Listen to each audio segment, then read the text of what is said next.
Some notable figures seem pretty happy about Lil Rye claiming he'd been jumped in Atlanta. After the Alabama rapper claimed the group jumped him at a mall over his oversized pendant, NBA YoungBoy and Baby Drill both chimed in on the incident. He got stripped out of his clothes like he a hoe. Don't entertain him no more, YB said in the comments of Rye's video. Meanwhile, Drill reposted the video with laughing emojis before adding, "Niggas coming to the city thinking it's sweet. Tell them tap in a separate post." Furthermore, YoungBoy and Rye have been beefing for about over a month now after YB called Rye a rookie. Rye then said he was going to take a trip to Utah, which was widely taken as a shot at YB. In response, YB dropped a freestyle called "Fan of Me" last week, which was widely seen as a response to Rye. However, Rye is yet to respond to YB and Drill dunking on him in the recent incident in Atlanta. However, YB is seen as a widely loved figure in the rap scene. I mean, for sure, that's not debatable.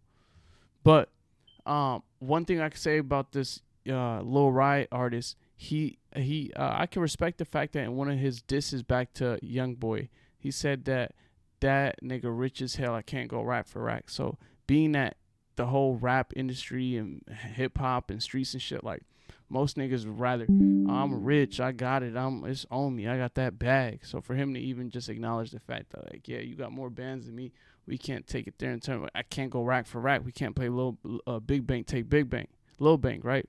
So that was something admirable. But this is what. So apparently he was in Atlanta for a show, a studio session, a feature or something, and he got into it, or he ran into, from what the video says, 4L associated with 21 Savage or whatnot.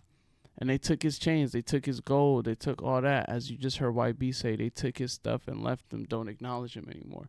But he was seen back in the same mall. Just imagine you get your chains and everything taken, and you go right back to the place where everything happened. Excuse me.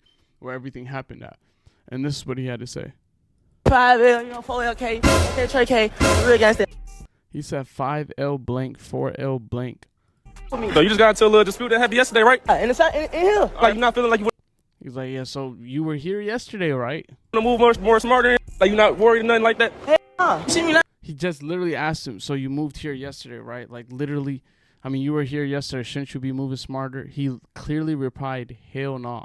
I got a couple of bros with me, but shit, even if they couldn't come with me today on red, I was going to come back in this hole by myself. You can see.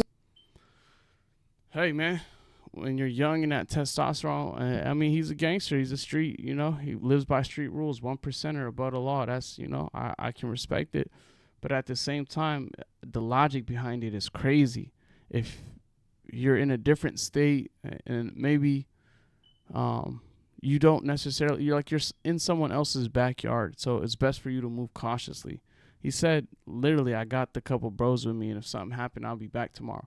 It's commendable when you look at it from a street perspective, when you're not, you know, scared or turning anything down. But at the same time, for someone who's on the rise, who's making money, who's getting who's getting record deals and labels are interested and whatnot, it just makes no sense to get to the successful part of your life and then just throw it all away.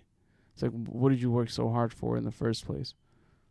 But hopefully nothing arises from this and they keep it strictly on wax. Like they, you know, go word like diss after diss, cool, as long as it doesn't bleed into the streets. But 99% of the time it bleeds into the streets. But hopefully they can make it a opportunity to make good music, sell records, and feed their family.